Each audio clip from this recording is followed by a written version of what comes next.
Вашия съвет към младите хора днес? Да живеят естествено, да отидат след природата, да обичат природата, дърветата, растенията, животните. Просто да обичат, всичко да обичат. Ами видиш едно дърво, казваш, ох, колко е красиво. Видиш някой дете, ох, колко е хубавичко. Видиш жена, да и се не нагледаш. Всичко да те радва, да те радва. Да го погледнеш от към хубавата страна.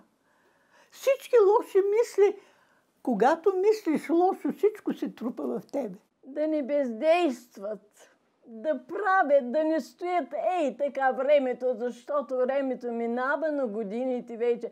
Докато могат да си намерят занимание, да работят, дали четат, дали пишат, дали нещо творят, рисуват, каквото и да е, но да не бездействат. Да се запълват времето с полезни занимания.